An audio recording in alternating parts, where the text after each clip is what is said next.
We're in Photoshop Chapter 6. We're going to be working with masks and channels. I've opened up the end file so you can take a look at it. Masks isolate and protect parts of an image, just like putting masking tape on windows when you're going to paint the house. It keeps that part from getting paint on it. When you create a mask based on a selection, the area that you don't select is what gets the mask over it. It's protected from editing. When you have masks, you can create and save time-consuming selections, and then you can use them again. You can make masks for other editing tasks. You can apply like color changes or filter effects to a certain area. You can do temporary masks. Those are quick masks, or you can create permanent masks and store them in channels. They're grayscale channels, but they are called alpha channels. And if I go into the channels panel and I turn on one of the alpha channels, you can see that there is an outline. Let me turn off the layer so that you can see just the channel. You can see that an area is selected in white. I can look at just the hair because we have those selections, and when we bring in the image itself, everything but the hair that I have selected is in a got kind of a reddish color over it. There we go. The model, now everything is just kind of got a reddish cast to it. Beside that excludes just the image. Let me turn that back off and go back to our layers. Black hides and white reveals when you're working in masks. Shades of gray will partially hide. You'll see a lot of how that works when we're working with the hair in his spike. So we'll mess with that as we're creating an image that's going to come out looking like that.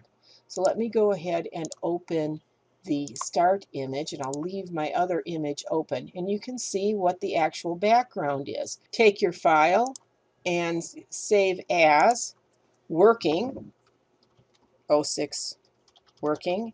Remember to include your initials and save.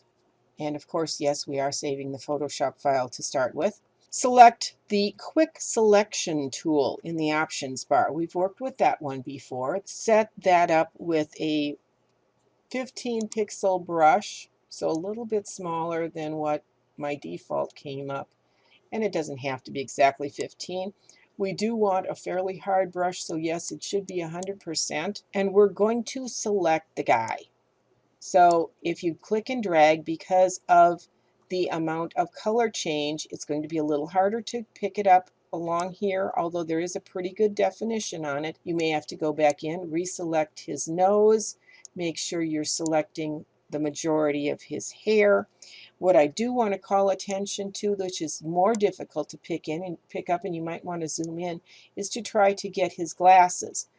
Almost everybody misses on this because the color of the glass itself is very close to the background. You might have to go in and deselect a little bit to do that. You can go up and select the minus up here or with the Alt key, but you want to pick up as much of that glass as you can because it does look a little odd when you mask this off and don't get the lens. And then you can zoom back out. If you want to try to pick up a little more of his hair, you can, but don't worry about it because we're actually going to work with his hair through the chapter. At the bottom of the Layers panel now, you are going to click on Add Layer Mask. Now all of a sudden the background has disappeared, so let me turn on my magazine background, and I'm going to turn it back off again to hide this because we are going to work with refining the mask. The Quick Select tool cannot capture all of the model's hair. It's really choppy around the contours of the shirt. It's choppy around the face. If we zoom in really tight on this again, you can see even down to the pixel layer, and you can see how some of the pixels are still colored, and it's not necessarily a smooth definition around all of his face. So we can clean all of that up, particularly around his hair. To clean this up, you're going to go to Window and select Properties. In the Property panel that comes up, you can see we have the layer mask, and there's a density and a feather. We also have mask edge, color range, and invert. Well, we definitely don't want to invert this, but what we do want to do is click on mask edge, and we get refine mask. In the view mode, click the arrow next to the preview button and choose on black. It's a little bit easier to see the edge when you can see something behind it. And our magazine background has all that giant pixel things that are the squares of different orange. It's not easy to see anything up against that. So now we have the mask against a black background, and it's very easy now to see how fuzzy the edge is around the white shirt and the face. We want to click back to close that part of the dialog box. We want to go into Adjust Edge. So you can kind of see against this part of the back of his neck. We'll be able to see a little bit better along there because you can see in the hair, you can see down into his shirt. We're going to adjust the edge to create a smooth, unfeathered edge along the face and the shirt. The optimal settings are going to depend on the selection that you made. They're going to be similar to what I'm doing, and which is similar to what's going to be in the book. Your numbers may be slightly different. We're going to take the smooth up a bit. And as you change it, you can see how that edge changes. They took theirs up to 15. You may have to go somewhere around there. You may have to do a little bit more. The choice is yours. You're going to make that adjustment call. Contrast needs to be brought up. We don't want the feather smooth. We want a sharp edge, so we're going to leave the feather down. Contrast needs to come up. That's going to smooth this a little bit more because you're not getting that feathering in between. So they went up around to about 40%. We can take ours wherever we need to go, and I'm pretty happy with mine at 36. I might want to take my smoothing up a little bit more. I can still make adjustments to that. I want to also shift my edge in just a little bit. You can see along here that there's a little bit of a gap between his hair and the black of the mask. There's a little bit of a gap between the shirt and the black of the mask. So I'm going to shift my edge in a little bit.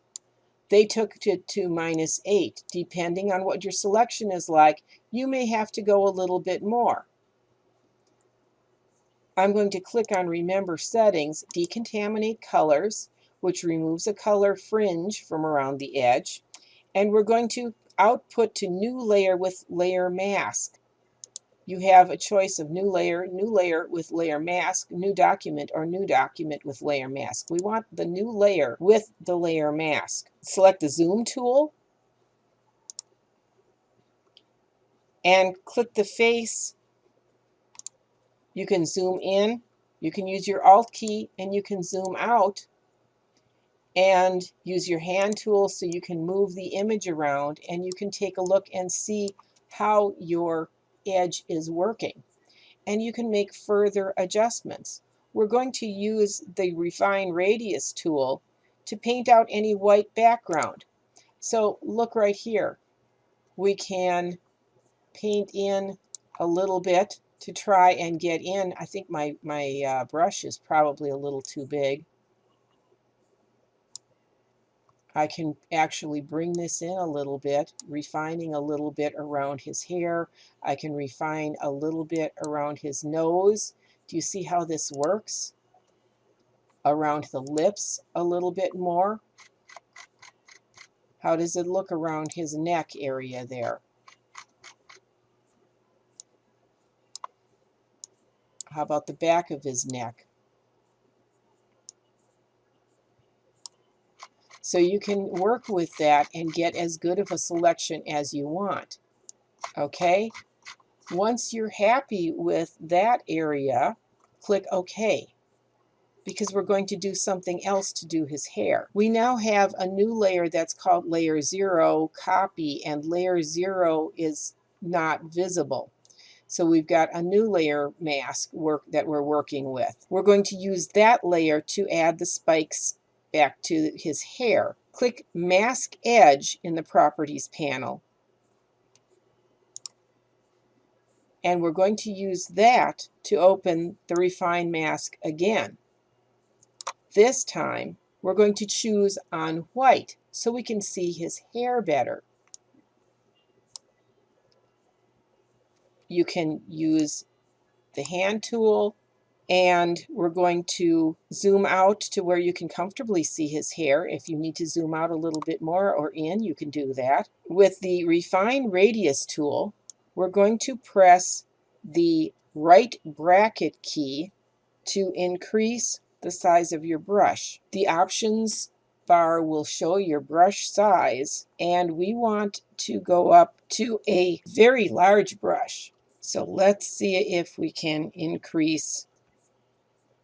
My brush is not increasing. There it went. Okay, I needed to select this. So 400 is too big. They started with a 300 brush. Brush along the top of his hair so that you can see the spikes. We're trying to bring some of the spikes back. Decrease your brush size, so take it back down to about 175 or maybe 150, and paint along the right side of his hair.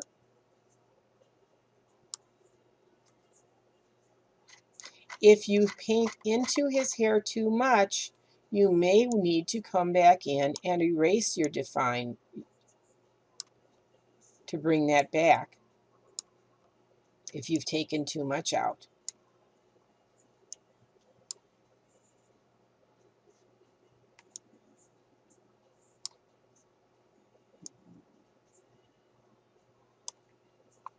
So you can work back and forth with it.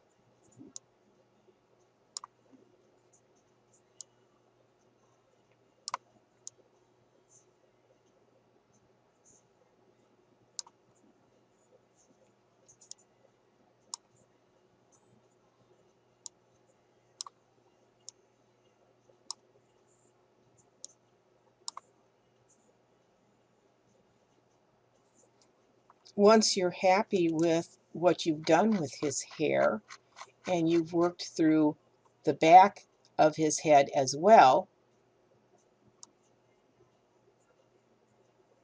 make sure that you've got what you want visible. You're going to select Decontaminate Colors and change the amount slider to 85%. Choose New Layer with Layer Mask. Once you do that, you can click OK. So now we have another new layer that's visible. Make the background visible. You now have your model appearing in front of the orange pattern.